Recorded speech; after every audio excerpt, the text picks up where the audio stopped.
Welcome back, everybody. Hopefully you guys are having an awesome weekend.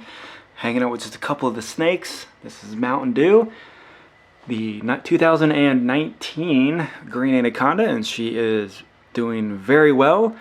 She's still having a little bit of issues with her skin being really dry for some reason, and I don't know why.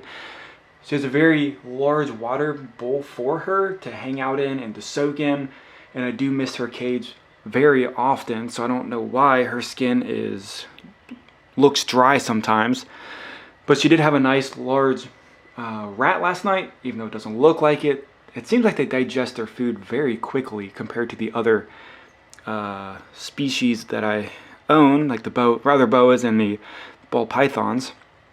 But this girl is really nice, really sweet, and really glad that she bounced back after what happened a couple of months ago, when I thought she was really gonna die. But you know, I think you guys are happy that she made a semi-full recovery on that. And then we'll come over here, and Mountain Dew, my 2020 green anaconda that lives in the 8x3, left me a very nice present last night.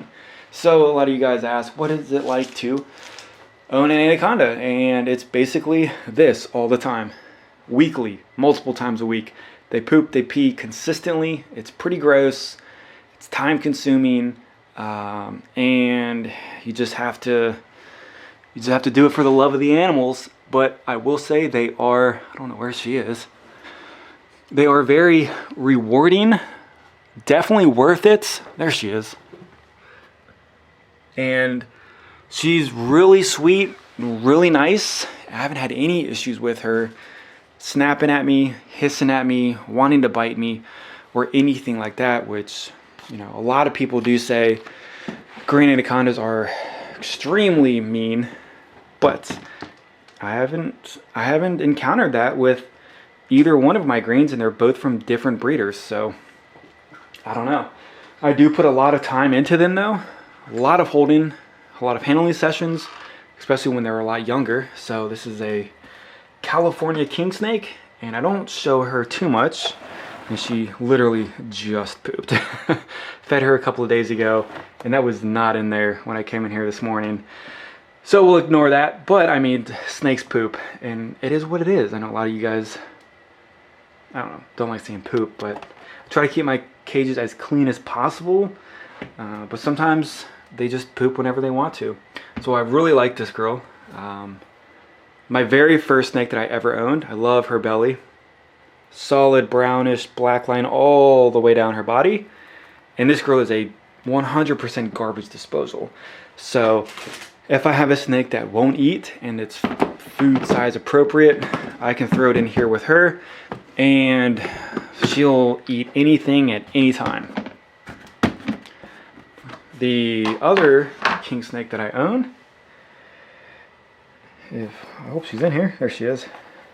So, itty bitty little worm.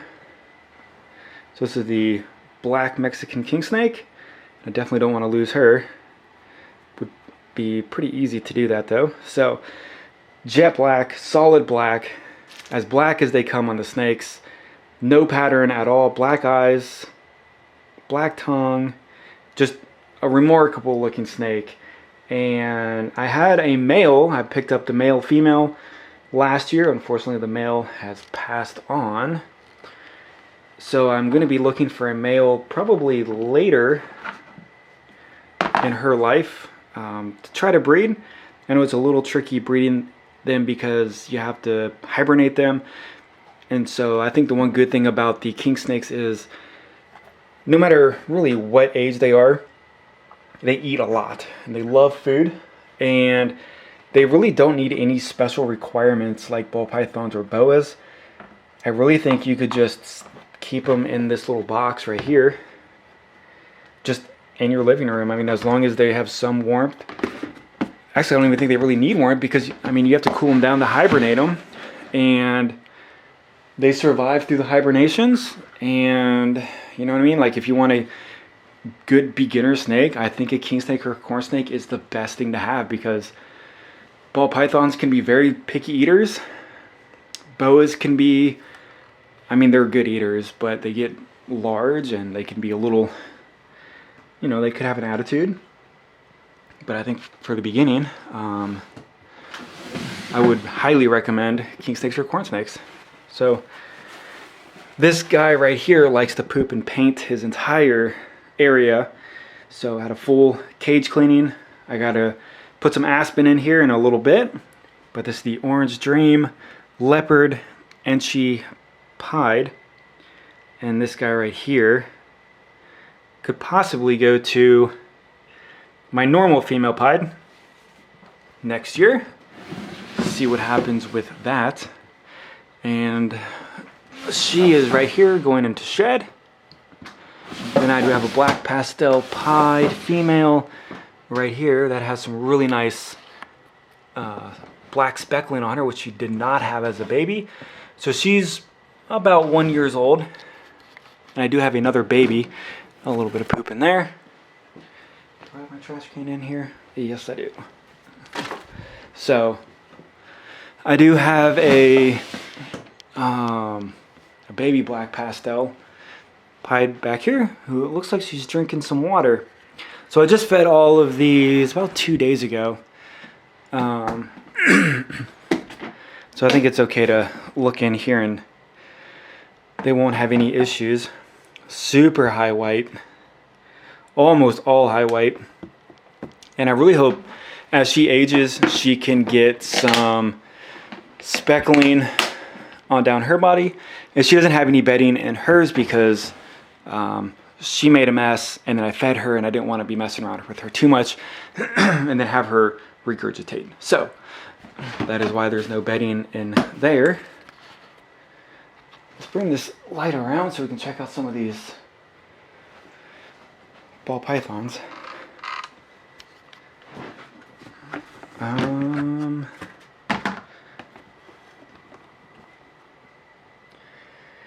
So we have a male mahogany pied, which looks really good. Possibly could pair him with the black pastel. I think it'd be really cool to get black pastel mahoganies, pieds. And so all of these, her, and then these 4 females are all born this year. So 2 years or more until they can really do much of anything on the breeding. So the female banana pied, female pastel pied, black pastel pied, and then the ivory Enchi pied, which we can look at here really fast. So the fire Enchi clown. I love what Enchi does with clowns. And then the fire is a really good gene because it's an enhancer. It brightens them up as babies. And then it keeps some of the color as they get into the adults, because we all know that ball pythons do fade out. And so the fire just helps them retain the color when they get a little older. So here's the Enchi ivory, which is a super yellow belly pied. Really nice marking on the head. I like the coloring a lot, but I would assume this will all fade out and that you might be able to see some very faint yellow with the white as she gets older. So have no idea what I'm going to do with her as she gets older. We don't want to step in that. Where is Pop-Tart? There she is. She's still in the cage. It's alright. Don't be too cranky. And she might strike at the camera. There we go. VPI Aztec. Everybody should know who she is. And she is a little feisty. Working with her. Been doing daily handlings with her, which seem to be doing pretty well. Although obviously some days are better than others. And please don't bite me. Please don't bite me. But I'm hoping within the next couple of months we've gotten really far with her on the handling and the attitude. So hopefully within the next couple of months we have a perfectly calm and normal boa. So really nice updates on her. Just a really pretty snake. And then this is her sister, the VPI IMG, which she can sometimes throw an attitude, sometimes, but not like the VPI Aztec. Normally when she is in shed, it gets a lot worse. And we'll just check out one more. So this is the Superfly Clown, which I love. Really awesome coloring on her, nice patterns. And then she does have the fire in her, so she should stay nice and bright as an adult. So it's the Super Pastel Fire and Clown. Really nice genes in her. Again, she's 2021, so another 2-ish years before anything's gonna happen with her. And all right, we'll look at one more. One more. Let's look at a Moon Glow, because this girl is in shed-ish. Looks like she's out of blue, and then she should be good to shed out. It's probably sometime this week, and this girl is really, really nice looking. Not sure what her adult colors are going to look like, but she should fade out to a more yellowy white, which will be really awesome. Really excited to see her and the snow as an adult. So again, somebody asked what I'm going to do with all the boas as they get older, and I'm either going to buy more PVC enclosures or possibly the pull-out bins that you can get from ARS, and I think they're 6 high, 4 feet, maybe 5 feet wide.